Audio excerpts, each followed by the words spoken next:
complexificação muito grande e depois de algo que eu não vejo tão de forma evidente em sociedades posteriores, de manipulação de objetos. Não é? Porque acho que isso depois não se vê no território. Se nós analisarmos o sítio... É mais pontual. No tempo longo, isto analisar sítios é saltar de escala sistematicamente, não é? Mas isso também é útil. Claro. No tempo longo, o terceiro milénio e a primeira metade do segundo parece ser realmente, isso também é que eu estudo, não é?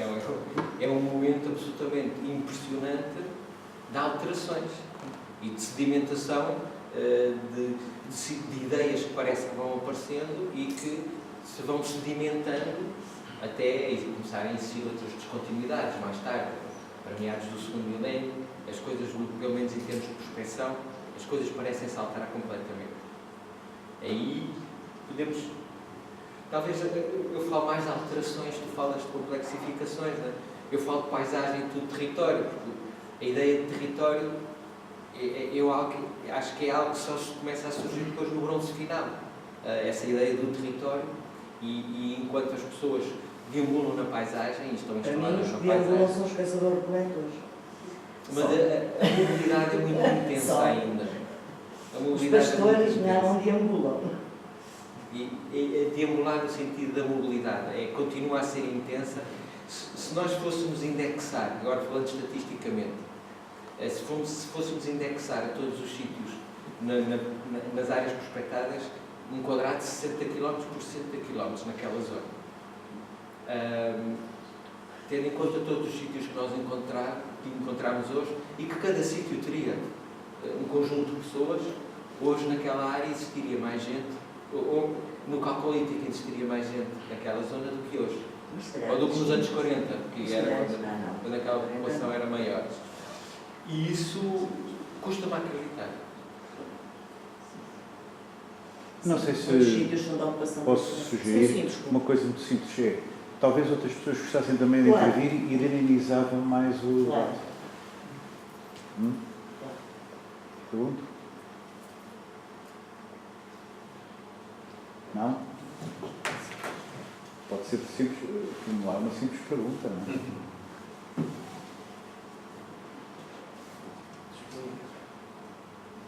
Assim vai ficar o vídeo mudo durante um certo tempo.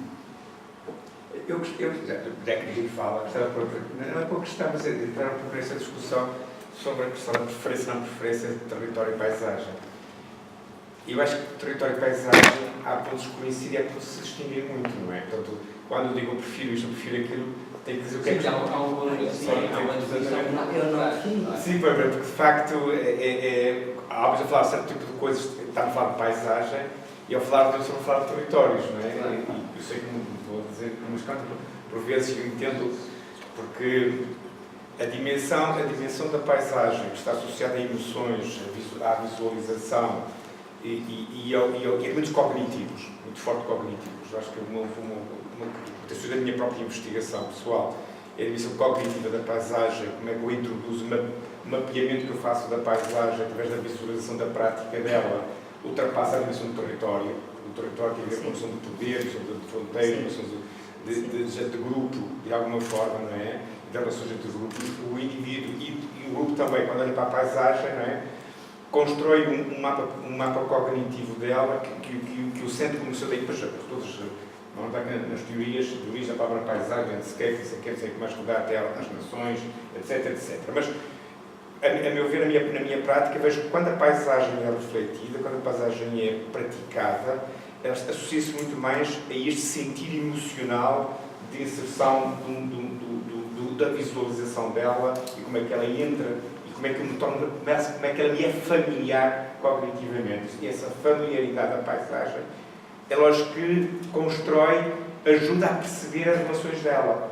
Enquanto o território é muito mais, tem a dimensão física, tem a dimensão política, tem a dimensão da prática, da capacidade de usar os recursos que ele tem, saber os territórios. Tem as dimensões todas. Mas não tanto essa dimensão cognitiva do individual. Eu utilizo a distinção entre a paisagem, num sentido mais alargado, território, porque, por uma questão de escala. Para mim é uma questão de escala. Os territórios, também podemos falar de territórios de caçador-coletores, que são muito extensos, mas os caçadores-coletores, digamos, circulam em áreas geográficas, para não usar nem a palavra território, nem a palavra paisagem, portanto, circulam em áreas geográficas extensíssimas, por vezes, também, às vezes, alguns transeuntes também. Mas digamos assim, esses caçadores-coletores, digamos, todos eles incorporam de forma emotiva, de forma cognitiva, isto não distingue uns nem distingue outros. O inserir, todos incorporam de forma cognitiva, todo o sentir é um sentir afetivo, todo o sentir é um sentir cognitivo. O que varia é a intensidade. E a intensidade tem a ver com a mobilidade das populações dentro de uma determinada área geográfica.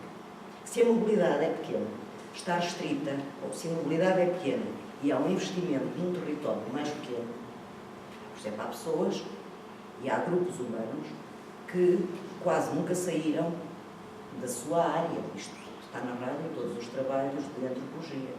Sair do seu território é como hoje em dia se diz sair da sua área de conforto, não é? Portanto, nunca foram mais além. O mundo além até o mundo imaginado. Ou então iam longe. Portanto, as experiências são muito diversas. A minha opção tem a ver com o facto de eu estar dominantemente a trabalhar com sociedades que são principalmente agricultores e pastores. Em escalas, claro, até podem ser mais caçador-coletores do que agricultores e pastores. E as sociedades de agricultores e pastores, pelo próprio ritmo que é exigido, os campos de trabalho, o ritmo dos próprios animais relacionados com eles, acho que, para mim, é mais legítimo, digamos assim, usar a palavra território. Portanto, porque a dimensão cognitiva e a dimensão afetiva é exatamente a mesma. Não sei se posso dizer também aqui alguma coisa. Claro. Pronto, começar e para não cair no erro que normalmente cai, que é falar muito. Para as pessoas que estão aqui, que não são arqueólogos e, ou sendo arqueólogos, não têm experiência deste tipo de sítios, ou tendo experiência de pré-história, mas não conhecem até Castilho de Novembro, ou não conhecem tão bem os dois palestrantes, e numa escala menor, a minha pobre pessoa, convinha talvez dizer isto. O que é que a gente encontra quando chega a estes sítios? Porque é que primeiro eles são detectados? Porque alguém lá encontrou algum objeto antigo. E então diz, aqui há qualquer coisa que pode ser mais do que este objeto. E então, quando temos a oportunidade, vamos fazer um trabalho de escavação. Mas passamos de uma fase simples, encontrar um objeto, ou alguns à superfície, para um processo que implica dinheiro, que implica tempo, que implica estadias de meses no lugar, que implica anos de trabalho e de que está ainda em processo de investigação. O João Moreira, por exemplo, na tese do doutoramento dele, andou muito para aquela região, porque estacionou naquela zona e pôde conceber, ou pôde consciencializar-se da existência de muitos sítios ali na zona que podem ser coetâneos, genericamente falando, desta fase, que é o terceiro milénio e a primeira metade do segundo milénio antes de Cristo. A Ana também está muito eloquente disso, mas concentrou-se, por exemplo, numa outra problemática que é a questão das deposições e, no fundo, o que é que são estes sítios quando a gente já chega a um certo grau de estudo deles. São um sistema imbrincado de deposições, a várias escalas, começando pelo próprio sítio, que é deposto sobre uma paisagem, ou se quisermos um território, um trabalho deste género, são colocados esses sítios num determinado sítio, numa determinada colocados numa determinada localização, uma frase um bocadinho feia, são colocados numa determinada área, neste caso é uma área de altura, é um sítio de altura, que nós imaginamos que estamos apenas a encontrar na parte já descapada, não é? E exposta, uma pequena parcela do sítio, porque imaginamos que todo o topo do sítio, imaginamos, aí temos quase a certeza, porque havia imensos objetos em todo o topo plano do sítio. É uma colina aplanada na parte superior. E depois, nas encostas, muito possivelmente, poderiam também ter tido muitas estruturas, porque, por exemplo, um dos oradores, creio que foi João, mostrou precisamente uma pedra alongada, assim, um gajo alongado, que é um menir, quer dizer, que é uma pedra que estava inicialmente ereta, não é? Enorme, não sei quantos metros de comprimento tem agora de cor. 5 metros. 5 metros, está a ver? 5 metros, e há lá duas, que estavam na vertente voltada à Ribeira da Teja, que era a maior paisagem que ali se via. Via-se paisagem, quem tem vê-se fora das estruturas, e do topo do mundo, em 360 graus, ao contrário do Castelo Velho, que só se vê numa área, num ângulo mais apertado. Mas, portanto, há um conjunto de posições a várias escalas, não é? E portanto, até o falar de arquitetura ou falar de construir, pronto, a gente tem que usar qualquer expressão, mas na verdade o que aquilo é um conjunto de posições, não é? Que estão permanentemente, quando digo permanentemente é uma imaginação minha, eu não sei, eu não estava lá, mas que imaginamos, não é? Que tiveram uma diacronia que varia de sítio, de local para local, ou de sublocal para sublocal do mesmo local, da mesma área, da mesma estação arqueológica, e que, portanto, há diacronias aqui, ali, acolá, que se percebem pela maneira como os objetos se situam uns em relação aos outros. Mas eles estão todos imbricados num sistema de deposições. Por exemplo, eu posso ter uma estrutura circular, na qual, no interior da qual, como a Ana estudou futuramente, e todos nós mais ou menos sempre observamos, existem outras estruturas mais pequenas, ou dentro dos chamados bastiões, não é? Que são estruturas semicirculares que estão adoçadas aos muros. Existem outras estruturas mais pequenas que, por sua vez, têm outras coisas lá dentro que, de certo modo, estão estruturadas.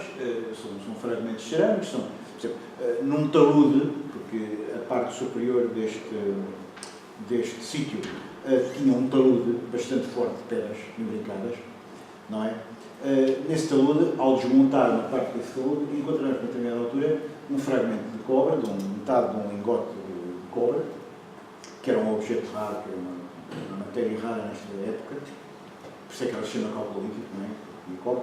Mas também encontramos uma plaquetazinha, de uma certa cor de xisto, e essas situações de deposição de coisas em sítios determinados, e até, às vezes, de cores de xisto diferentes, ou tipos de xisto diferentes, por exemplo, que se nota muito, quando nós fazíamos aquelas cadeias humanas para tirar pedras do local que estavam todas destruídas pela agricultura moderna, ou com os próprios agricultores, não é? Quando foi agricultar, juntavam em montes e tal, fazíamos umas cadeias humanas para tirar aquilo dali para fora. E algumas pedras enormes, qualquer um as levava. Outras, às vezes mais pequenas, tinham uma densidade e um peso enormes. Portanto, é muito variado este complexo xistogravático. É muito variado. E uma vez uma aluna até disse, professora, que isto parece uma lição de geologia, porque um depósito continha uma variedade de rochas de cor tão diversa que nos saltam à vista. E nada disto era para ser visto, porque isto era tudo embutido numa enorme, grande massa de argila. Isto é como se fosse, nós estamos aqui a ir a um bolo, não é? Que tivesse uma base, imaginemos, de nozes, não é? O bolo foi só ar, mas o bolo era o mais importante, que era o que constituía a estatura, os muros, as torres, tudo aquilo era imponente, não é? Foi lá uma arquiteta da terra, a Mariana Correia, da Escola Superior de Galécia, não é? Que é a diretora, que é a nossa amiga, que organizámos com ela um colóquio sobre a arquitetura da terra, aqui no Porto, não é? E ela disse, estou aqui naquilo que nós chamamos de torre, que é, o João, sobretudo, mostrou que é a transformação provável de um bastião que houve ali, que depois foi complexificado, cheio e massificado. Essa coisa podia sustentar, mesmo antes de estar o interior preenchido com muita pedra e muitas estruturas estranhas, podia ter só esses muretos, esses embasamentos, não é, que têm, não sei, 1,5 metro de largo ou 1,20 metro, por aí, não é? Esses embasamentos podiam suportar uma coisa de uma quantidade de metros de altura. Eu tenho uma vez na brincadeira, como os jornalistas gostam muito destas frases, uma pessoa depois também brinca com eles, disse, isto aqui era a Torre de Babel. Portanto, quer dizer, aquilo era mesmo óbvio. Quer dizer, quando estava tudo construído, aquilo era um labirinto em que as pessoas andavam ali. Caso admitamos que muitas das estruturas são coiteiras. Coisa que em pré-história estamos sempre com uma temporalidade um bocado diferente da temporalidade vivencial. Mas se admitimos que muitas das estruturas são contemporâneas, as pessoas andavam ali e não viam a paisagem toda, viam-na por pontos críticos, como temos sempre concordado com isto. Não? Porque há muitas ideias, de tanto trabalhamos em comum, que são comuns, que a gente já não sabe qual foi a primeira vez e nem se interessa nada. E depois há as ideias que cada um explorou, sobretudo nos trabalhos que fez, principalmente nas teses de doutoramento. Por isso é que eu acho muito bom que estejam ali sentados os dois autores das teses de doutoramento feitas. Houve outros trabalhos. Agora, por exemplo, outros problemas. A questão da complexificação social.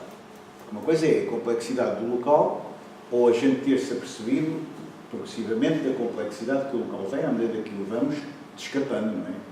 E, portanto, o que é que a gente vai descapando e pondo à vista?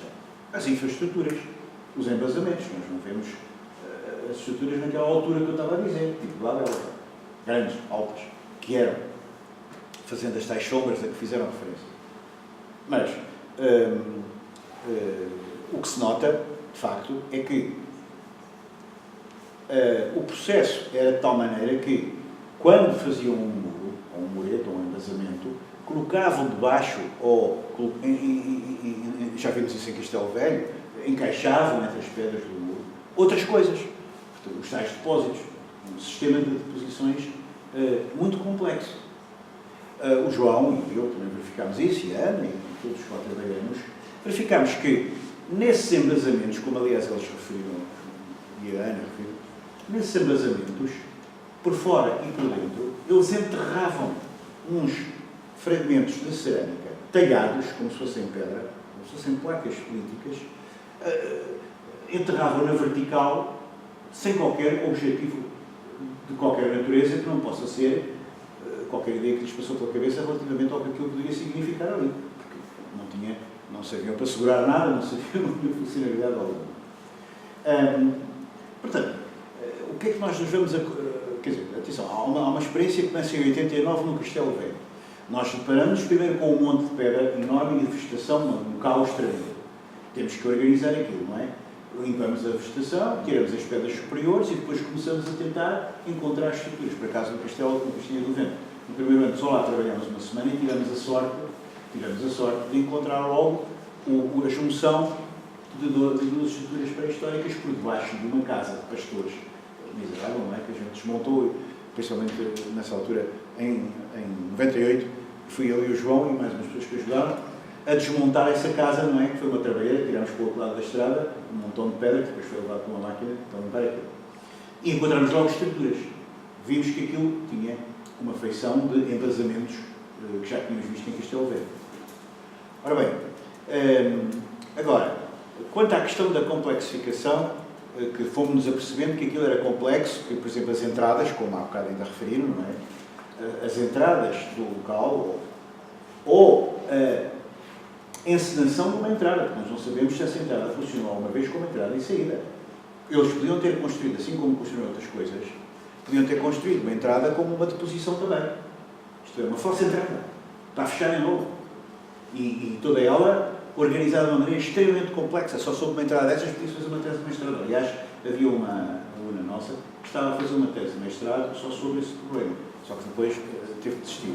Era não sei, portanto, agora, o que eu estou a dizer é, se falamos de complexificação social, em termos já do passado, estamos a entrar numa linha histórica. E numa linha que é perigosa só neste sentido. É que implica uma teleologia, implica aquilo que os historiadores normalmente fazem, não é? Há um antes, há um agora e há um depois, não é? Ou há um antes, ou há um passado, um presente e um futuro. Se entramos nessa linha da visão da história, que é vulgar, que é ensinada, que se ensina aos alunos, nós caímos num erro grande, porque a história não decorre dessa forma linear. É? Vários autores, muitos autores têm referido isso. E é este o problema do processualismo. Aquela escola americana que depois veio para a Grã-Bretanha. Quer dizer, complexificação, tudo que termina em uma implicação. E implicação, neste sentido de complexificação, quer dizer, uma ação cada vez mais intensa no sentido do complexo. E nisso é que pode haver erro. Porque vamos cair num alinhamento de sociedades que é muitas vezes aquele que a gente encontra nos museus, não é? Começamos pelos caçadores-recoletores e tal, depois passamos aos caçadores-recoletores que já conheciam a cerâmica, ou que já Não se conheciam podem os negar produtos cerâmicos. Desculpa, mas não se podem negar factos. Como? Mas não se podem negar. Não, eu não estou a negar factos, estou a dizer a forma de interpretar a história dessa forma, não é obrigatória. É respeitável, mas não é obrigatória. Isto é mais interessante, de momento, intercalar isso. Às vezes é interessante intercalar o problema, dizer assim, deixa de ficar aí a repousar em unidades, que eu vou ver outra coisa. E é isto que a gente tentar ver lá nestes locais. Não é desqualificar isso, é só dizer que, como não conhecemos, senão Castelo Velho, que já estava muito danificado, muito danificado, aquilo que se encontrou em Castelo Velho e que está lá agora musealizado, é uma coisa pequenina. E não conhecem Crasto-Palheiros porque não leem as monografias. Não ler não é verdade. Nem os trabalhos. Não sou. É verdade. Não sou. Há Lá tanta fui. coisa publicada e em teses. Sim. É porque não. Não só lá não fui, leem. mais que uma vez, como sabes, como também que ouvi falar sobre o assunto. Já, Não, vezes, mas é com muita verdade. atenção e tirei muitas notas. É muito diferente. É um sítio muito diferente destes. Com certeza. Repara, é normal, que o que eu estou a querer dizer não é nenhuma dizer que a gente sabe muito ou que é extraordinário o que fizemos. Não, é o contrário. O que nós não sabemos é ainda quase nada sobre mesmo aquele sítio e sobre aquela área e sobre aquela região. Aquilo que temos não dá para passar daqui para uma interpretação da evolução social das populações. Não dá. E porquê que não dá? Porque provavelmente estes sítios são sítios excepcionais, não é? São as exceções e os outros sítios que existem e que certamente muitos foram destruídos até para a agricultura posterior, temos que nos lembrar, é uma zona vinheteira, é uma zona onde há muita vinha e que se vai espalhando. Os vales são difíceis de explorar, não é? Arqueologicamente, e não é rentável irmos para um sítio onde aparecem meia dúzia de cat's à superfície e a gente vê que aquilo está tudo removido. Portanto, digamos, o processo de trabalho é um processo muito incompleto e a amostragem que temos não temos qualquer capacidade de avaliar qual é o seu grau de fiabilidade em termos de representativa do conjunto, não é? Porque quando a gente vai ao médico e ele nos tira ou manda fazer análise num laboratório, não é? Por exemplo, a urina ou o sangue, ou o que seja o que for, essas análises identificam logo o estado do nosso sangue ou da nossa urina para aquele objetivo específico de análise. Não é? Nós, no nosso caso, não. Podemos fazer pontuações aqui, neste local, naquele e naquele outro, mas nunca podemos generalizar demasiado. Mas nós generalizamos porque temos aquela ânsia de construir uma narrativa historicista, não é? Evolutiva e, portanto, de certo modo, teleológica. Começaram por ser menos complexos, foram-se complexificando. É só esse o problema que tem em si a palavra complexificação. Mas a social. Mas a pessoa pode assumir, pronto, assume esse risco. A questão da paisagem. Mas tudo o que aqui foi dito até agora, desculpa, tudo o que aqui foi dito até agora é que há uma grande. Vocês utilizam outras palavras. É o entretecer, é o tecer, é o entrelaçar, é o intrincar. E ao intrincar mais complicado, é outra forma de dizer que se complexifica. Mas estamos a falar de complexidade do sítio ou da complexidade social? Pronto. É que E vocês falam distinguir. dessa relação estreita entre as comunidades e os materiais. Foi aqui que eu incidi, não sei se percebes, entre as comunidades e os materiais.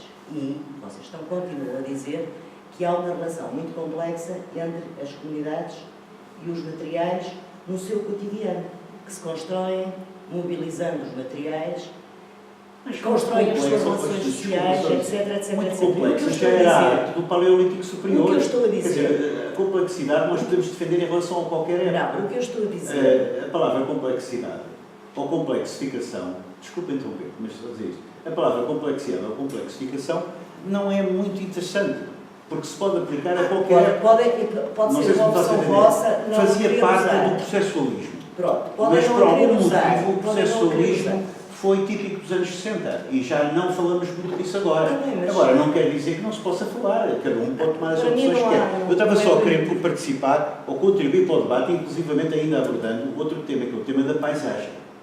A paisagem vem daquele, quer dizer, da leitura do Ingold, por exemplo, o livro mais conhecido e mais clássico dele. Eu acho que vocês se centram demasiado The no Perception sítio. of the Landscape. Vocês centram-se demasiado no sítio. Centram-se demasiado no sítio. Vocês, eu estou a falar Não, só em meu todos, nome. sempre que eu vejo apresentações do sítio, estão sempre demasiado centradas no sítio. E é só o sítio. Mas mesmo o sítio, já dá tão pouca informação E eu gosto sobre a imenso região de toda. ouvir falar sobre o sítio. E ainda por cima, quer dizer, vocês centram-se no sítio e eu gosto imenso de ouvir as vossas extrapolações sobre filosóficas, arqueológicas, e arqueológicas sobre o sítio. Não ouvi nenhuma extrapolação filosófica. Sim. Nem eu estou a fazer nenhuma. Eu queria só comentar, Não, se o eu João gosto não se imenso importar, das só questões. completar a minha intervenção e depois calma lá. É sobre a questão da paisagem. Não é? É que, como a gente sabe, o próprio Ingold, já num escrito mais recente, terá referido, se bem me lembro, que talvez não seja a palavra mais propícia para designar aquilo que ele pretende. Não é? A relação com o meio ambiente. Porque, é claro, a gente sabe qual é a relação cultural da palavra paisagem, não é? Na pintura e na cultura ocidental, a partir do momento em que se descobre a perspectiva, a partir do século XV, XVI, não é? Paisagem significa sempre o olhar. O olhar de quem vê. Nenhum camponês, nenhum agricultor, não é? Lhe fala a ideia de paisagem. Se eu for falar a um agricultor, olha, o senhor, que paisagem é que é a sua? Mas qual paisagem é a minha paisagem? Eu estou aqui a trabalhar a terra, mas deixe-me sossegar. Portanto, não liga nenhuma ideia de palavra paisagem, não é? Mas também, quer dizer, território, se a gente lhe atribuir a designação, não é, de qualquer coisa, que é o processo de territorialização de que alguns falam, não é? Como eu já devo ter falado, não sei, claro, implica logo uma certa identidade entre as pessoas e uma determinada fronteira limitante de um espaço maior. Também pode ser perigoso. Ou seja, em pré-história, aqui nesta área, todas as palavras praticamente são perigosas. O que a gente faz é, e eu tenho insistido nisso sempre ao longo dos tempos, é descarte. Quer dizer, há palavras que a gente já abandonou para sempre, quer dizer, não queremos mais ouvir falar disso. E outras que a gente tenta lançar, mas provavelmente também somos levados para a moda ou somos... A verdade é esta, porquê é que há uma concentração no sítio e porquê é que há uma concentração nos detalhes do sítio? Porque a pessoa desconfia de que, se for fazer extrapolações a escalas maiores, com o pouco de informação que temos, apesar do esforço feito e do número de anos de trabalho, ela é tão pouca informação ainda que qualquer extrapolação, por exemplo, quando o João fala da ideia interessante que ele lançou dos módulos, de que os embasamentos e os muretos e os bastiones, portanto, a conformação do sítio, pelo menos na sua parte superior, era feita por meio de módulos, isso pode ser ali, mas pode não ser noutro sítio que a gente estudasse ali na zona ou noutra área qualquer e da mesma época, não sei se me está a entender. Portanto, temos muita dificuldade, quer dizer, em articular as coisas com outras, porque não temos termos de comparação. Agora, por exemplo, há uma coisa que parece ser evidente, não é? Que é, quase tudo o que está em engenharia do vento está perdido, não é? Está fragmentado. Portanto, há ali uma imbricação de fragmentos a diferentes níveis, que são incluídos dentro daquela nova ordem. É isso que a Ana também tem explorado ao nível mais micro, mas muito importante, dos fragmentos cerâmicos e de outras coisas que estão associadas a eles. Nada destas ideias se contradiz, não é? Nem há aqui a desconsideração pelo trabalho dos colegas, nomeadamente do teu, que é um trabalho enorme. Não é isso. A gente concentra-se num sítio e mesmo sobre esse sítio, concentrando-nos o máximo, a gente não consegue nunca mais, digamos assim, tirar uma ideia de conjunto, porque... Eu agora só queria fazer uma pergunta para Todas estas onde é que estão os telhados das vossas casas? Onde é que estão os telhados das vossas... Nós também... Quer dizer, como é que vocês imaginam tanta coisa? Não, nós enquanto arqueólogos... Porque eu sei que tem muitos que eu já vi os caixotes de barro. Nós partimos Eu já vi os caixotes. sempre daquilo que surge na escavação. A imaginação é importante, mas não imaginamos. A gente parte, o nosso trabalho é um trabalho intelectual, que começa logo na escavação. Ao escavar, estamos a pensar.